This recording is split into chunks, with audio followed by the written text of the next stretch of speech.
आप सभी को जय यीशु। जय यीशु। आइए हम सब क्रूस का चिन्ह बनाएं। क्रूस का चिन्ह पिता, पुत्र और पवित्र आत्मा के नाम पर आमीन।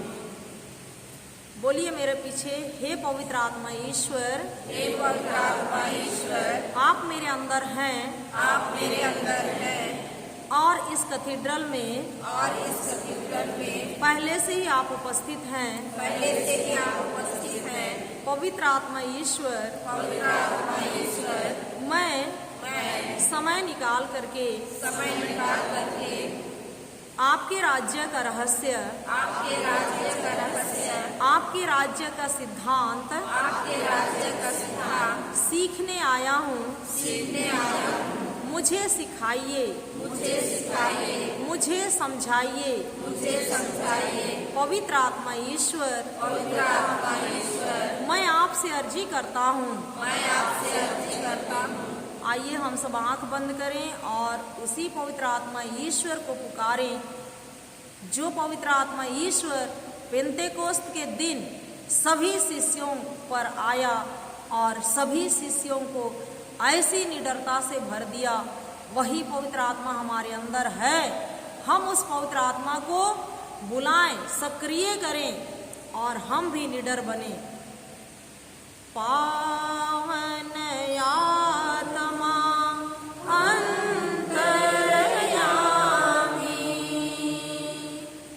पावन आत्मा अंतर्यामी,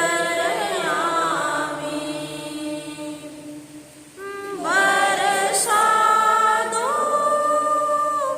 अपना ज्ञान, अपना ज्ञान, अपना ज्ञान, बरसा दो अपना ज्ञान, अपना ज्ञान, अपना ज्ञान। पावन आत्मा अंतर्यामी, पावन आत्मा अंतर्यामी, बरसा दो अपनी बुद्धि, अपनी बुद्धि, अपनी बुद्धि, बरसा दो अपनी बुद्धि, अपनी बुद्धि, अपनी बुद्धि। पावन आत्मा अंतर्यामी, पावन आत्मा अंतर्यामी, बरसा दो अपनी समझ, अपनी समझ, अपनी समझ, बरसा दो अपनी समझ, अपनी समझ, अपनी समझ। पावन आत्मा अंतर्यामी,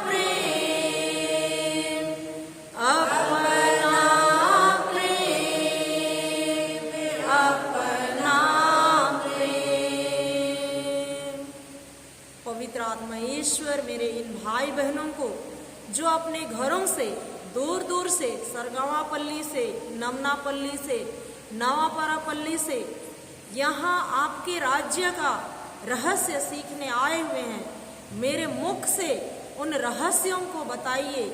एक बहन हमारे बीच में प्रतापपुर पल्ली से भी आई हुई है। प्रभु यीशु, ये भाई बहन हम सब भूखे और प्यासे हैं, आपके वचन के अंदर का रहस्य जानने के लिए पवित्र आत्मा ईश्वर हमें सिखाइए, मेरे मुख से सिखाइए।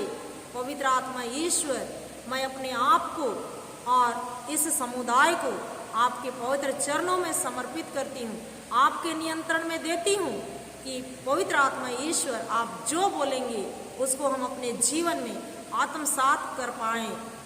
उन्हीं हमारे प्रभु ख्रीस्त के द्वारा आमीन। क्रूस का चिन्ह पिता और पुत्र और पवित्र आत्मा के नाम पर आमीन। जय यीशु, जय यीशु। तो प्यारे माता पिता, भाई और बहनों, पिछले रविवार को हम लोग जैसा तुम्हारा विश्वास है वैसा ही तुम्हारे साथ हो, इस पर हम लोग चर्चा किए, इसको हम लोग सीखे। आज उसी का दूसरा भाग हम लोग सीखेंगे। विश्वास, जैसा तुम्हारा विश्वास है वैसा ही तुम्हारे साथ हो, उसका दूसरा भाग, भाग 2 सीखेंगे।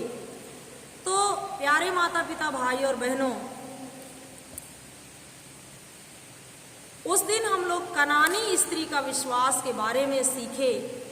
ईश्वर उसका विश्वास को महानता का दर्जा देते हैं और कहते हैं तुम्हारा विश्वास महान है। प्यारे माता पिता, भाई और बहनों, आइए आज हम विश्वास का दूसरा भाग सीखें। तो याद कीजिएगा, विश्वास कोई भावना नहीं है, विश्वास कोई भावना नहीं है। विश्वास का संबंध भावना से नहीं है, विश्वास का संबंध भावना से नहीं है, विश्वास का संबंध निर्णय से है। विश्वास का संबंध निर्णय से है। क्या से है? निर्णय से है। खुद के निर्णय से, किसी दूसरे के निर्णय से नहीं। और यह एक चुनाव है, विश्वास एक चुनाव है कि हम किस पर विश्वास करते हैं। पहला, अपनी परिस्थिति पर या ईश्वर के वचन पर, ईश्वर के लिखित वचन पर। हमारा विश्वास जो 5 इंद्रियों के द्वारा दिखाई देता है, हमारी परिस्थितियां, हमारे परिवार की परिस्थितियां उन पर है या ईश्वर के लिखित वचन पर है। सबका अपना अपना उत्तर है। तो अपनी परिस्थिति का मतलब हम लोग समझते हैं ना। परिस्थिति का मतलब क्या है? अपने 5 इंद्रियों से दिखने वाली समस्याएं, दिखने वाली परेशानियां, चाहे वो परिवार का हो, चाहे अपने परिवार के अन्य सदस्यों का कुछ बीमारी हो, पढ़ाई लिखाई की समस्या हो या नशापान की समस्या हो, ये है परिस्थिति, इसे कहते हैं परिस्थिति। तो जो दिखाई देती है 5 इंद्रियों के द्वारा, उन परिस्थितियों पर हमारा विश्वास है या ईश्वर के लिखित वचन पर जो सत्य है, इस पर हमारा विश्वास है या परिस्थितियों पर। तो आइए प्यारे माता पिता, भाई और बहनों, हम आज मनन चिंतन करें, क्योंकि अगर हमारा विश्वास हमारी परिस्थितियों पर है या हमारा विश्वास ईश्वर पर है, ईश्वर के वचन पर है, तो आइए हम मनन चिंतन करें। इस मनन चिंतन के दौरान हमें पता चल जाएगा कि हमारा विश्वास कहाँ पर है, हमारा विश्वास कहाँ पर है। तो विश्वास का मतलब है ईश्वर के वचन पर कार्य करना। विश्वास का मतलब क्या है? ईश्वर के वचन पर कार्य करना। विश्वास का मतलब क्या है? थोड़ा जोर से बोलिए। विश्वास का मतलब क्या है? ईश्वर के वचन पर कार्य करना। बहुत अच्छा। विश्वास का मतलब है ईश्वर के वचन पर कार्य करना। विश्वास का क्या मतलब है बताइए? विश्वास का मतलब क्या है? हाँ, ईश्वर के वचन पर कार्य करना। तो इसमें बहुत सारा ईश्वर का वचन है कि नहीं? तो इसमें से किसी एक वचन को लेना है और उस वचन पर कार्य करना है हमें, और वही विश्वास है। Hallelujah, hallelujah. तो जब हम वचन को सुनते हैं, वचन को क्या करते हैं? उसे अपने दिल में रखते हैं और फिर उसे अपने मुंह से बोलते हैं, तब विश्वास सक्रिय होता है, क्रियाशील होता है, अर्थात विश्वास कार्य करता है। कब विश्वास कार्य करता है? जब हम बाइबल के अंदर का वचन को सुनते हैं, उसे अपने दिल में रखते हैं और फिर उसे अपने मुंह से बोलते हैं, तब विश्वास क्या होता है? सक्रिय होता है, क्रियाशील होता है, कार्य करता है। हालेलुया। तो याद रखिएगा, केवल विश्वास सोचने से, चुप रहने से, बैठे रहने से कार्य नहीं करता है। याद कीजिएगा, केवल विश्वास सोचने से या महसूस करने से या अंदर ही अंदर उसको मनन चिंतन करने से विश्वास कार्य नहीं करता है। और ज्यादातर हम लोग क्या करते हैं? वचन को सुनते हैं और सोचते हैं। सही है? वचन को सुन करके हम लोग सोचते हैं, महसूस करते हैं। हम लोग को अंदर से वचन बात करता है, फिर भी हम लोग मुंह खोलकर उस वचन को नहीं बोलते हैं। सही है? सही है ना? तो विश्वास कार्य कैसे करता है? जब हम ईश्वर का वचन को सुनते हैं, वो वचन कहाँ जाता है? हृदय में उसको हम रखते हैं। उसके बाद जब हम बोलते हैं, तब वो वचन क्या करता है? कार्य करता है, क्रियाशील हो जाता है, सक्रिय हो जाता है। तो वचन को हमको सुन करके बहुत सारा वचन हमारे अंदर है कि नहीं है? तो कब उसको हम क्रियाशील करेंगे? मरने के बाद। तो अभी इसी समय हमारे परिवार में, हमारी कलीसिया में, हम जहां रहते हैं वहां उस वचन को जो हमारे अंदर, ये जो अवचेतन मन में बैठा है, बचपन से हम सुनते आ रहे हैं, उस वचन को हमें क्रियाशील करना है। Hallelujah, hallelujah. धन्यवाद यीशु। तो ये जो बाइबल का वचन है, जब हम बोलते हैं, तब हम उस वचन को अपने जीवन में लागू करते हैं। हम लोग वचन में सुनते हैं, वचन का श्रोता ही नहीं बल्कि उसका पालन करता बने। हम लोग सुनते हैं ना, तो हमारे जीवन में लागू कब होता है? जब हम सुना हुआ वचन को बारंबार बारंबार बारंबार बोलते हैं, तब वो क्या होता है? क्रियाशील होता है। हालेलुया। तो आप लिख सकते हैं, ईश्वर का वचन, लिखिए, ईश्वर का वचन केवल आत्मा के लिए नहीं है। ईश्वर का वचन केवल आत्मा के लिए नहीं है, वह पूरे शरीर के लिए है। वह पूरे शरीर के लिए है। वह जीवन देता है, और स्वास्थ्य देता है, वह जीवन देता है और स्वास्थ्य देता है। हालेलुया। हम लोग गाना बहुत अच्छे से गाते हैं और जो गाना बनाया वो गहराई से ईश्वर के वचन का रहस्य जानता था, वो इतना अच्छा गाना बनाया है। हम लोग चलिए 2 लाइन उस गाना को गाएंगे। ईश्वर के वचन में दुनिया के मुक्ति आए, ईश्वर के वचन में दुनिया के मुक्ति आए। योगे तोरे फूल लेके गुथा भाई मार, योगे तोरे माला लेके पीधा बहिन मान, योगे तोरे फूल लेके गुथा भाई मान, योगे तोरे माला लेके पीधा बहिन मान। जीवन ईश्वर के वचन में दुनिया के जीवन आए, ईश्वर के वचन में दुनिया के जीवन आए।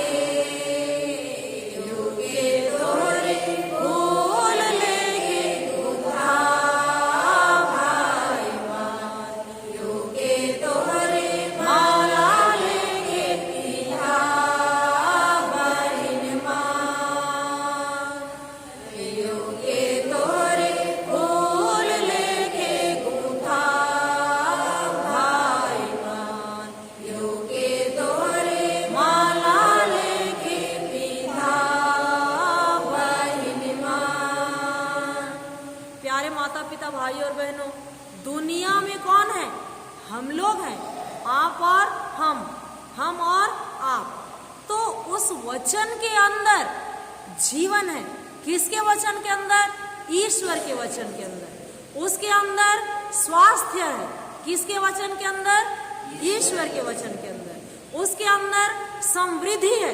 किसके वचन के अंदर? ईश्वर के वचन के अंदर। हालेलुया। इसका मतलब है कि ईश्वर का वचन एक दवा की तरह है। ईश्वर का वचन एक दवा की तरह है। किसकी तरह है? दवाई की तरह है। दवाई तभी काम करती है जब हम उसे लेते हैं, जब हम उसे लेते हैं, खाते हैं, है ना? उसी समय काम करता है ना। कि दवाई को हम लाते हैं और ट्रे पर रख के या प्लेट पर रख के देखते रहते हैं। जैसे यहाँ पर एक बहन हमारे बीच बैठी है, वो हॉस्पिटल में काम करती है। डॉक्टर जिस दवाई को मरीज के लिए देता है, उस दवाई को ट्रे पर लेती है और मरीज के पास जाके खड़ी रहती है, उस दवाई को देखती रहती है, उस दवाई को देखती रहती है, सोचती रहती है। तो मरीज के शरीर के अंदर दवाई जाता है? नहीं जाता है ना। उसको उठाती है, शीशी को इंजेक्शन में डालती है और शरीर में डाल देती है। तब वो दवाई उसके शरीर के अंदर का बीमारी को क्या करता है? नाश करता है और वो चंगा हो जाता है। जब हम टेबलेट खरीद के लाते हैं डॉक्टर के कहे अनुसार, उस टेबलेट को हम खाते हैं कि घर में रख देते हैं और देखते रहते हैं, सोचते रहते हैं कि ये दवाई मेरा बीमारी को ले लिया? ऐसा करते हैं? नहीं करते हैं। उसको क्या करते हैं? खाते हैं। कैसे खाते हैं? डॉक्टर बोलता है कि ये जो दवाई है जिसे मैं लिख दे रहा हूँ, इसको खरीदिए और 6 महीना तक प्रतिदिन 3 टाइम लीजिए। कितने महीना तक? 6 महीना तक प्रतिदिन कितना टाइम लीजिए? तो हम लेते हैं कि नहीं लेते हैं? लेते हैं ना। तीनों टाइम लेते हैं कि एक टाइम लेते हैं? तीनों टाइम लेते हैं। और अगर वो बीमारी का समाधान नहीं दिख रहा है, 1 महीना खाए तो हम छोड़ देते हैं कि उसको खाते रहते हैं? खाते रहते हैं।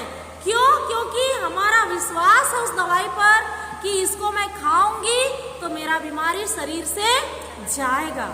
इसलिए हम भरोसे के साथ, विश्वास के साथ उस दवाई को निरंतर लेते हैं, लगातार लेते हैं, बिना रुके लेते हैं कि छोड़ छोड़ कर लेते हैं? लगातार लेते हैं। और अंततः डॉक्टर जैसे बोला रहता है वैसे होता है? होता है कि नहीं? बहुत बार वैसा ही होता है। Hallelujah, hallelujah. तो हमारे शरीर को लाभ मिलता है, निरंतर खाने से मिलता है कि नहीं मिलता है? हालेलुया।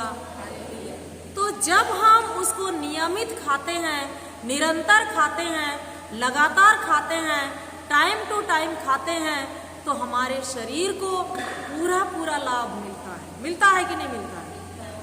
तो प्यारे माता पिता, भाई और बहनों, ऐसा ही है ईश्वर का वचन, ऐसा ही है ईश्वर का वचन। Hallelujah, hallelujah. तो इसी तरह जैसे हम दवाई को खाते हैं, निरंतर खाते हैं, नियमित रूप से खाते हैं, उसी तरह अगर हम ईश्वर के वचन को, किसके वचन को? केवल सुनते हैं, पढ़ते हैं, उसके बारे में सोचते हैं, लेकिन उसको अपने जीवन में लागू नहीं करते हैं, तो उसका पूरा लाभ मिलेगा? मिलेगा? नहीं मिलेगा। ध्यान दीजिएगा। अगर हम ईश्वर का वचन को सुनते हैं, क्या करते हैं? सुनते हैं। पढ़ते हैं, क्या करते हैं? पढ़ते हैं। उसके बाद में सोचते हैं, क्या करते हैं? सोचते हैं। लेकिन उस वचन को, जिस वचन को हम सुनते हैं, जिस वचन को हम पढ़ते हैं, उसको अपने जीवन में लागू नहीं करते हैं, तो कोई फायदा नहीं होगा। Hallelujah, hallelujah. तो अगर हमको पूरा लाभ लेना है तो विश्वास के साथ, कैसे?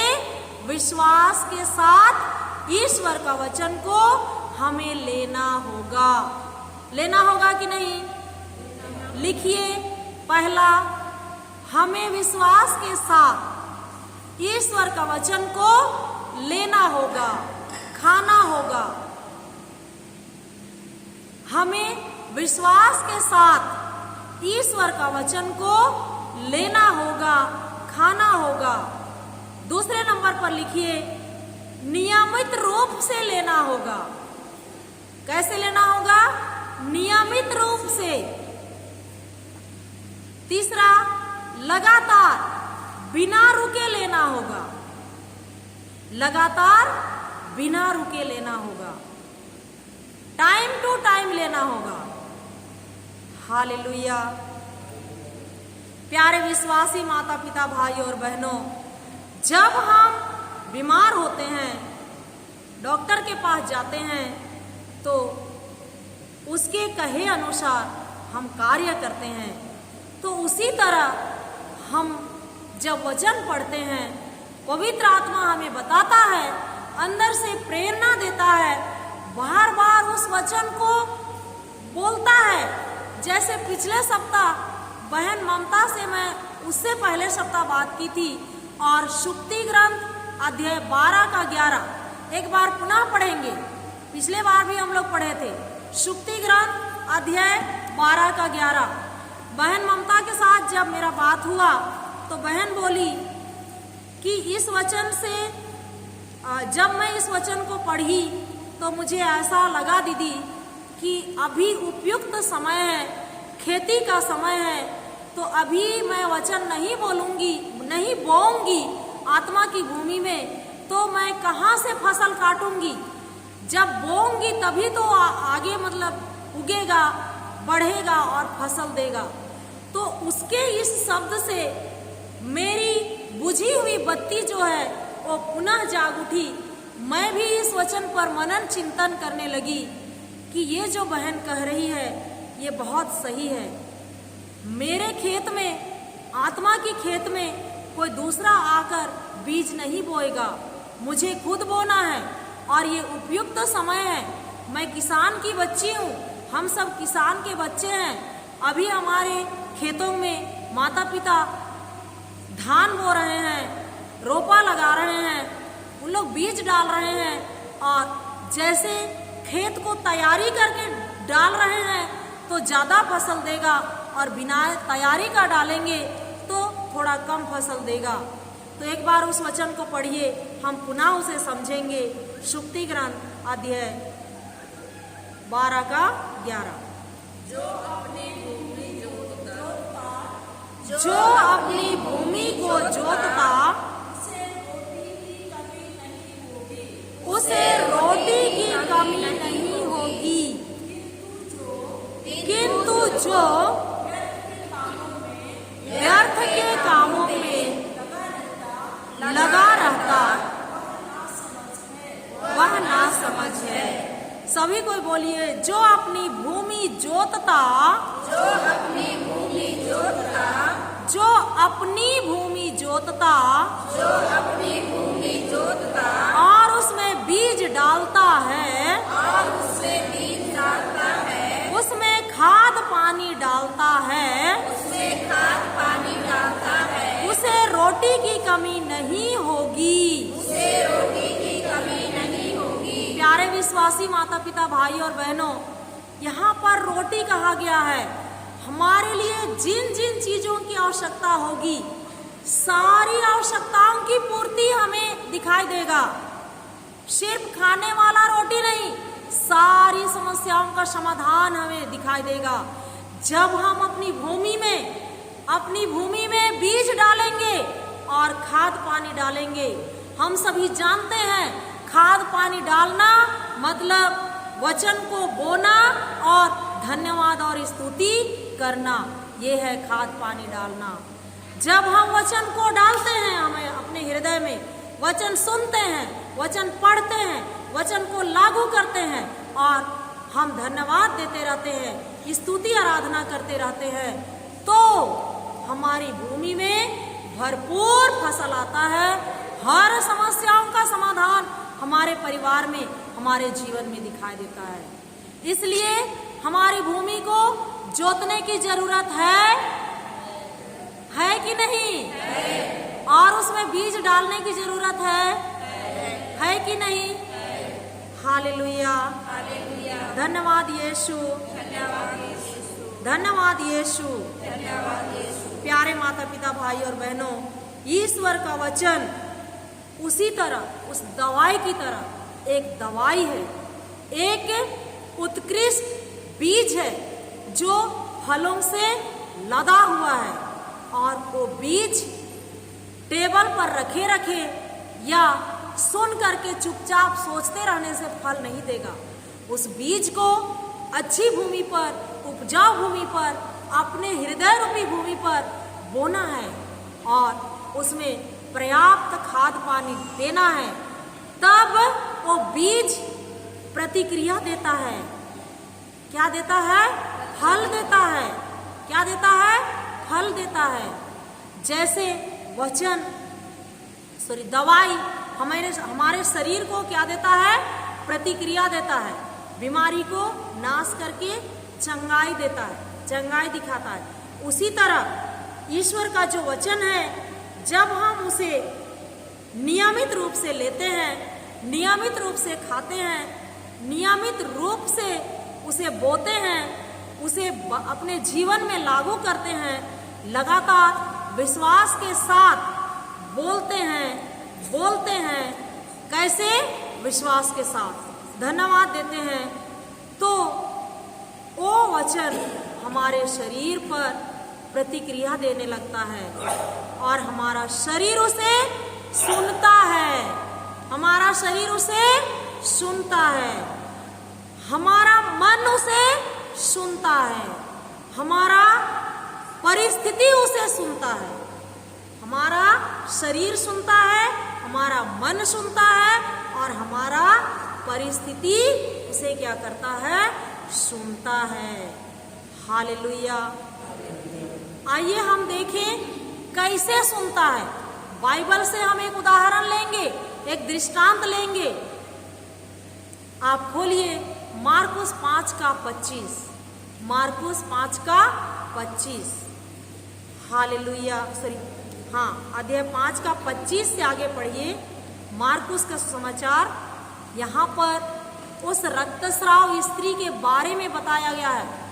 हम उससे सीखें वो अपने आत्मा रूपी भूमि में कैसे वचन को बोती है, कैसे खाद पानी डालती है और उसकी प्रतिक्रिया क्या होती है, हम उसको देखें। हालेलुया। चलिए पढ़िए, जिसको भी मिला। एक स्त्री 12 वर्ष से रक्तस्राव से पीड़ित थी। अनेकानेक वैद्यों के इलाज के कारण उसे बहुत कष्ट सहना पड़ा था और सब कुछ खर्च करने पर भी उसे कोई लाभ नहीं हुआ था, बल्कि वह और भी बीमार हो गई थी। उसने ईसा के विषय में सुना था। यहाँ ध्यान दीजिएगा, उसने, किसने? रक्तस्राव पीड़ित स्त्री ने। अभी थोड़ा सा ध्यान देंगे, रक्तस्राव पीड़ित स्त्री की परिस्थिति कैसे थी? बहुत अच्छी थी? बहुत खराब, इतना खराब कि हम यहाँ जितने बैठे हैं, हम में से उस तरह का खराब परिस्थिति हमारे परिवार में नहीं होगा, नहीं होगा, बिल्कुल नहीं होगा। सोचिए, वो स्त्री के शरीर से 12 वर्ष तक, कितने वर्ष तक? 12 वर्ष लगातार लहू बह रहा है। एक सेकेंड भी उसका शरीर स्वस्थ नहीं है। 12 वर्ष। और वो स्त्री दवाई करवाते करवाते थक चुकी है, सारा धन खर्च हो चुका है, कुछ भी नहीं बचा। उसकी स्थिति बिल्कुल मरा हुआ, कोई जान नहीं है, ऐसा परिस्थिति है, पूरा बिगड़ा हुआ, कोई आशा नहीं, कोई भरोसा नहीं। इस तरह उसकी परिस्थिति है। एक दिन नहीं, 2 दिन नहीं, 3 दिन नहीं, कितने वर्षों से झेल रही है? 12 वर्षों से। हमारे बीच में भी ऐसे माता पिता भाई बहन हो सकते हैं जो लंबे समय से किसी एक समस्या पर झेल रहे होंगे, उससे जूझ रहे होंगे। हालेलुया। तो उस समस्या का भी समाधान है हमारे प्रभु यीशु के पास। हालेलुया। धन्यवाद यीशु। तो ये स्त्री क्या करती है? ईसा के विषय में सुनती है। ईसा के विषय में क्या करती है? हम भी ईसा के विषय में क्या करते हैं? प्रतिदिन सुनते हैं। इसके माध्यम से सुनते हैं कि नहीं? प्रतिदिन सुनते हैं। पर हमारा सुनना और उस स्त्री का सुनना में क्या अंतर है? वो सुनती है और क्या करती है? आगे पढ़िए। और भीड़ में पीछे से आकर उसका कपड़ा छू लिया। फिर आगे 28 पढ़िए। 28 पढ़िए उसमें। क्योंकि वह मन ही मन कहती थी, यदि मैं उनका कपड़ा भर छूने पाऊं तो अच्छी हो जाऊंगी। रुकिए। वो सीधे जाके यीशु का कपड़ा का पल्ला नहीं छूती है। यीशु का कपड़ा छूने के पहले जो सुनी थी कि यीशु नाम का एक व्यक्ति है जो मुर्दों को जिलाता है, जो अंधों को आँख देता है, लंगड़ों को पैर देता है, बीमारों को चंगा करता है, वो ईश्वर उधर से आ रहा है। वो स्त्री क्या करती है? सुनती है। सुन करके तुरंत समस्या से अपना दृष्टि हटाती है और जो सुनी है, क्या सुनी है? यीशु के बारे में। हम भी सुनते हैं प्रतिदिन यीशु के बारे में, सुनते हैं, लेकिन वो स्त्री का सुनना और हमारे सुनना में क्या अंतर है? हमें क्या करना है? वो स्त्री सुनती है, तुरंत उस समस्या से अपना दृष्टि हटाती है और जो सुनती है कि ओ यीशु मुर्दों को जिलाता है, अंधों को आँख देता है, बीमारों को चंगा करता है, कोढ़ियों को चंगा करता है, मरे हुओं को जिलाता है, उस पर ध्यान केंद्रित करती है और यही कहती है, अगर वो ईश्वर मुर्दा जो कब्र पर गाड़ा हुआ है उसको जिलाता है, बीमारों को चंगा करता है, तो मैं भी तो बीमार हूँ। मेरी परिस्थिति मरी हुई है, कोई जीवन नहीं है, कोई आशा नहीं है, तो मैं उधर को हटा के यीशु के जीवन की ओर मैं देखूं, उधर मुड़ूं और ऐसा मुड़ती है और ऐसा कहती रहती है कि यदि मैं यीशु के कपड़े का पल्ला भर छूने पाऊं तो मैं चंगी हो जाऊंगी। वो अपना विश्वास को इतना दृढ़ बनाती है, इतना मजबूत बनाती है, कहती रहती थी, मुंह खोल के कहती थी। कैसे कहती थी? मुंह खोल के कहती थी, लगातार कहती थी, नियमित रूप से कहती थी, निरंतर कहती थी, यदि मैं उसके यीशु के कपड़े का पल्ला भर छूने पाऊं तो मैं चंगी हो जाऊंगी। कितने वर्षों से कह रही थी? 12 वर्ष से बीमार थी, उसको तो बताया, लेकिन पहले वर्ष से ही कर रही थी, दूसरे वर्ष से कर रही थी, तीसरे वर्ष से कर रही थी, उसको तो नहीं बताया गया है ना। लेकिन वो जैसा ही सुनती है, हो सकता है जैसा ही वो इलाज 1 साल में खत्म हो गया, उसके पास पैसा कौड़ी और यीशु के बारे में सुनी, उसी समय से वो लगातार कह रही थी। जब उसका विश्वास बढ़ गया तब पवित्र आत्मा उसको उठा के ले जाता है भीड़ में, और जैसा उसका विश्वास था वो यीशु के कपड़े का पल्ला को छूती है, जैसे छूती है तुरंत बिना देरी का वो चंगी हो जाती है। और उसी समय यीशु मुड़ जाता है और शिष्यों से पूछता है, किसने मेरा कपड़ा छुआ? किसने मेरा कपड़ा छुआ? शिष्य लोग क्या बोलते हैं? प्रभु, इतनी बड़ी भीड़ में हम कैसे जाने? इतने सारे लोग आप पर गिर रहे हैं, किसने छुआ हम कैसे जाने? प्रभु यीशु चारों ओर दृष्टि दौड़ाता है कि किसने मेरा कपड़ा छुआ। प्यारे माता पिता, भाई और बहनों, उस स्त्री के समान हमको अपना विश्वास को दिखाना है, मजबूत करना है कि यीशु हमको देखे, हम कहीं भी रहें। जैसे उस स्त्री को खोजा, आगे पढ़िए, स्त्री को यीशु खोजता है कि नहीं? उसका रक्तस्राव उसी क्षण सूख गया और उसने अपने शरीर में अनुभव किया कि मेरा रोग दूर हो गया है। तुरंत अनुभव करती है, बिना देरी का। फिर ईसा उसी समय जान गए कि उनसे शक्ति निकली है।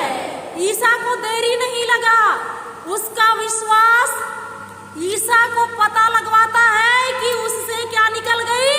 शक्ति निकल गई। ईसा महसूस करते हैं, अनुभव करते हैं कि मेरे को किसी ने तो छुआ है, किसी का विश्वास मुझे छुआ है और मेरे अंदर से क्या निकली है? शक्ति निकली है। फिर भीड़ में में मुड़कर उन्होंने पूछा, किसने मेरा कपड़ा छुआ?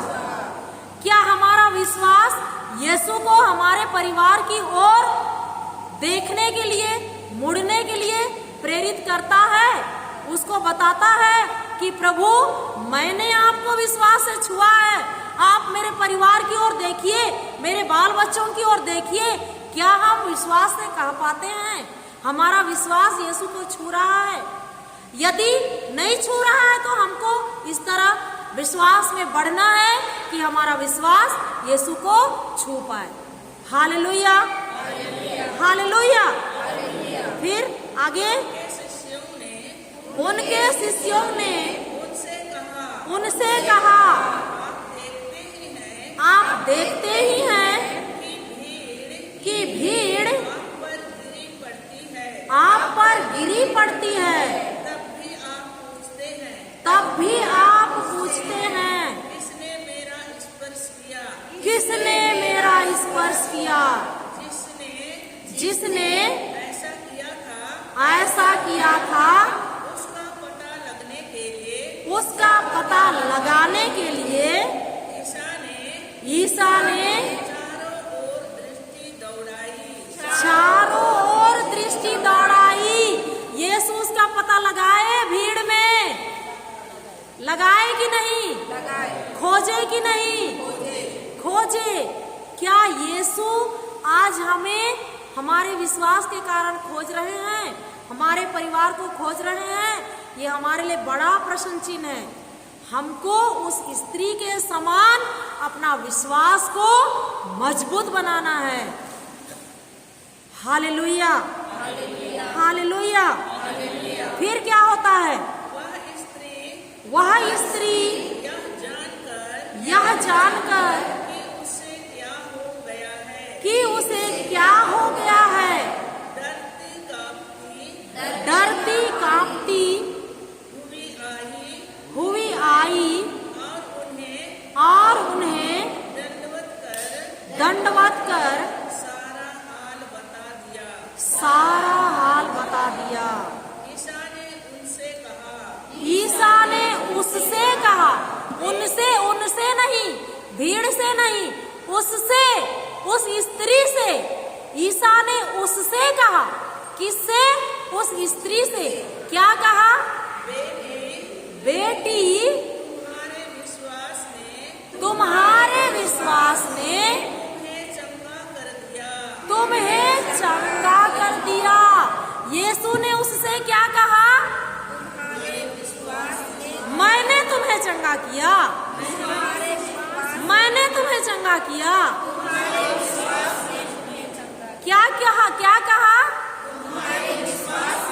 तुम्हारे विश्वास ने चंगा किया।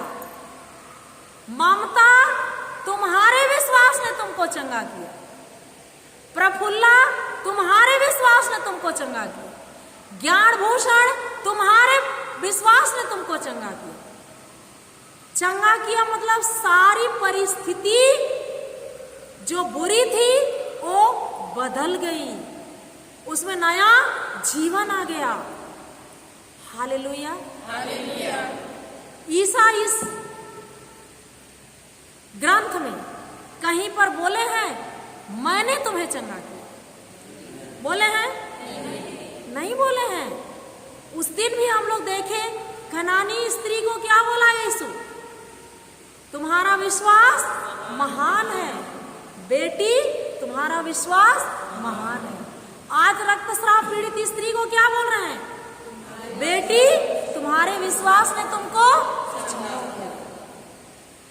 तो प्यारे माता पिता, भाई और बहनों, हमें सीखना है, हमें अपना विश्वास को मजबूत बनाना है, दृढ़ बनाना है, प्रभु को दिखाना है, विश्वास से उसे छूना है, ताकि हम जैसे छुएंगे तुरंत हमारे परिवार की परिस्थिति बदल जाएगी। 1 सेकंड भी देरी नहीं करेगी। उतना विश्वास हमको बढ़ाना है।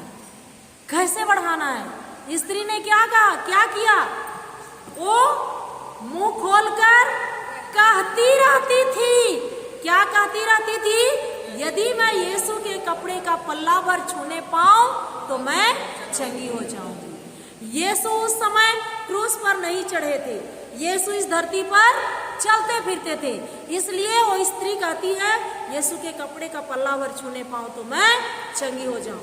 आज प्रभु यीशु क्रूस पर से पुकार पुकार कर कह रहे हैं कि मेरे प्यारे बेटे बेटियों, तुम परिस्थिति के बारे में चर्चा मत करो, उस पर अपना ध्यान केंद्रित मत करो, लेकिन मेरे क्रूस पर किए गए पूर्ण कार्य जो मैंने किया है, क्या किया है यीशु ने हमारे लिए, उस क्रूस के काट पर हमारे श्रापों को, पापों को, बीमारी को ले गए हैं और हमें मुक्त कर दिए हैं, आजाद कर दिए हैं, स्वतंत्र कर दिए हैं, चंगा कर दिए हैं।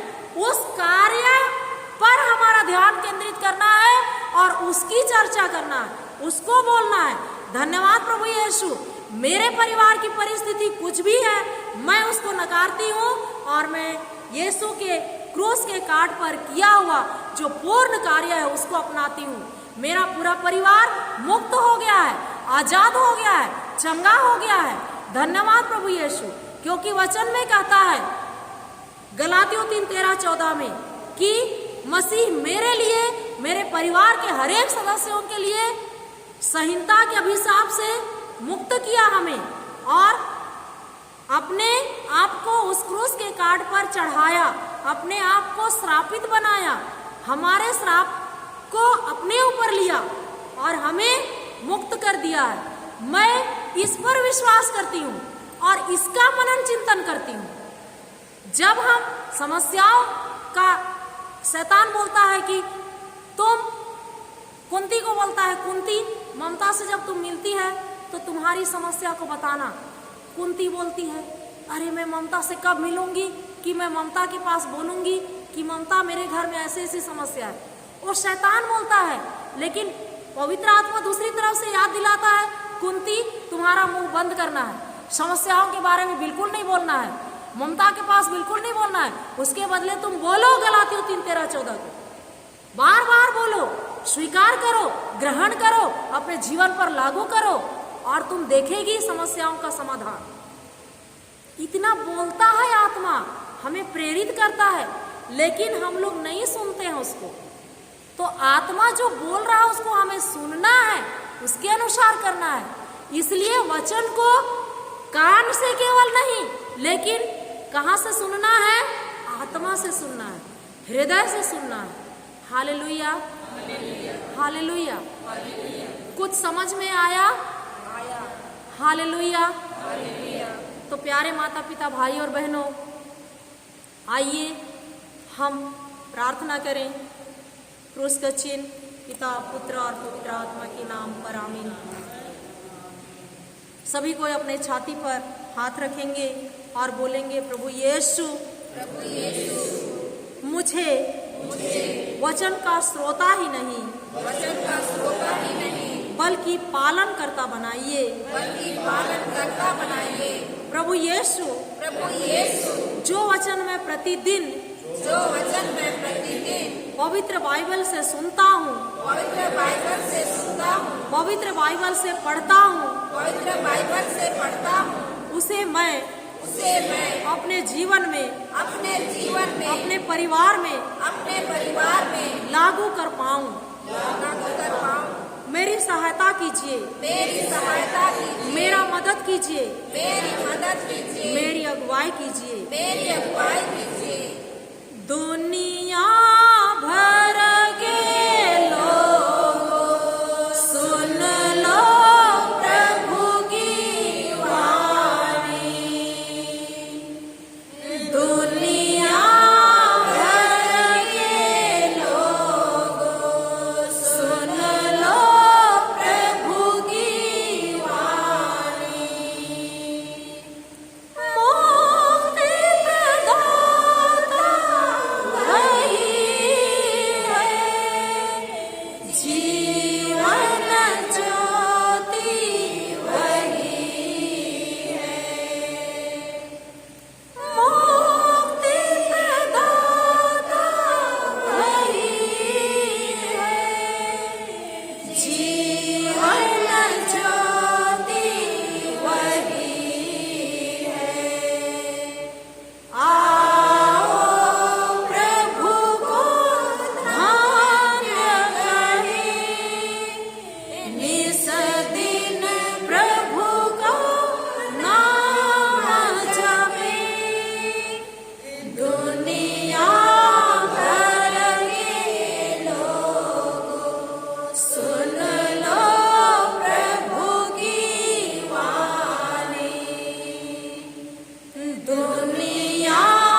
सुन लो प्रभु की वाणी। जीवन ज्योति वही है, जीवन भोजन वही है। आओ प्रभु को ध्यान करें, निस दिन प्रभु का नाम जपें।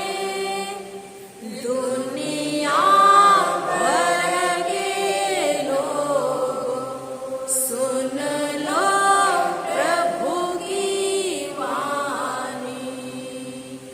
दुनिया भर के लोग सुन लो प्रभु की वाणी।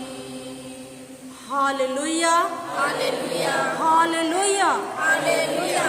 पवित्र आत्मा ईश्वर पवित्र आत्मा ईश्वर हमें प्रभु के वचन को हमें प्रभु के वचन को हृदय से सुनने के लिए, हृदय से सुनने के लिए, आत्मा से सुनने के लिए, आत्मा से सुनने के लिए, आत्मा से खाने के लिए, आत्मा से खाने के लिए, हृदय से खाने के लिए, हृदय से खाने के लिए, उसे निरंतर खाने के लिए, उसे निरंतर खाने के लिए, उसे लगातार खाने के लिए, उसे लगातार खाने के लिए, उसे बिना रुके खाने के लिए उसे बिना रुके खाने के लिए मदद कीजिए, मदद कीजिए, सिखाइए, सिखाइए, समझाइए, समझाइए, हमें जगाइए।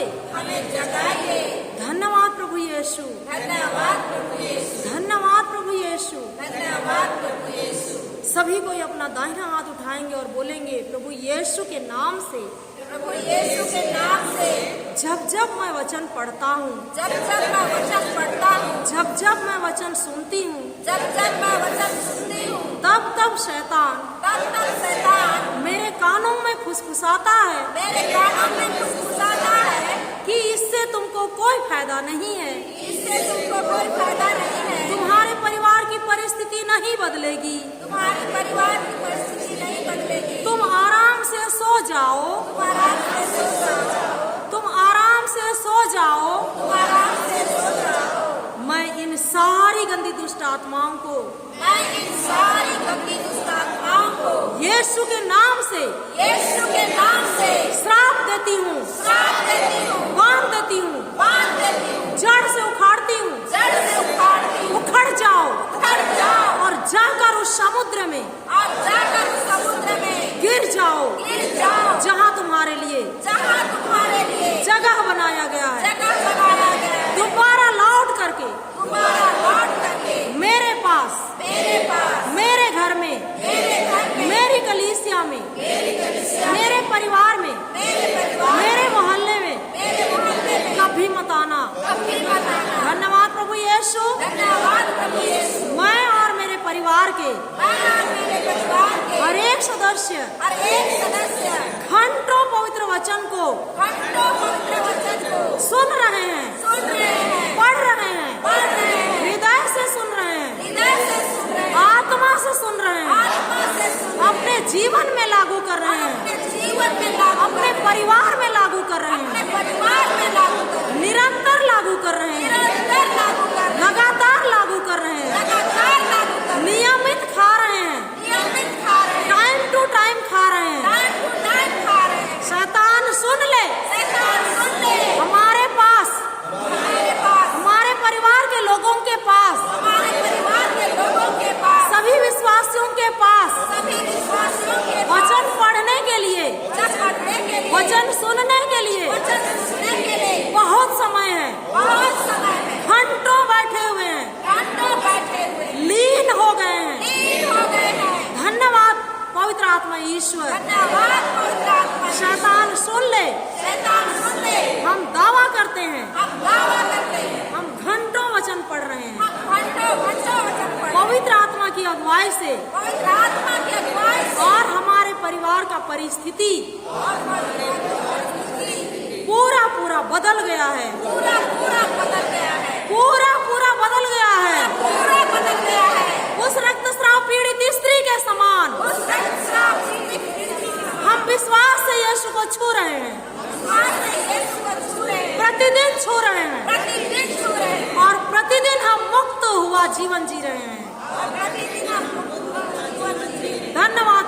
यीशु, धन्यवाद प्रभु Yeshu, hallelujah, hallelujah, hallelujah, hallelujah, hallelujah, hallelujah, hallelujah, hallelujah.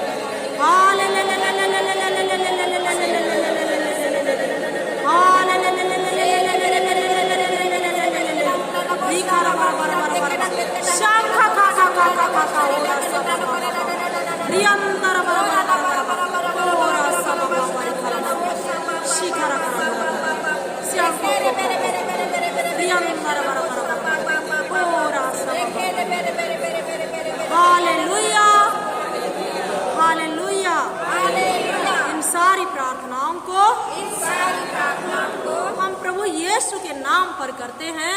प्रभु यीशु के नाम पर करते हैं। हे हमारे पिता जो स्वर्ग में है, तेरा नाम पवित्र माना जाए, तेरा राज जाए, तेरी इच्छा जैसे स्वर्ग में है वैसा इस पृथ्वी पर भी पूरी हो गई।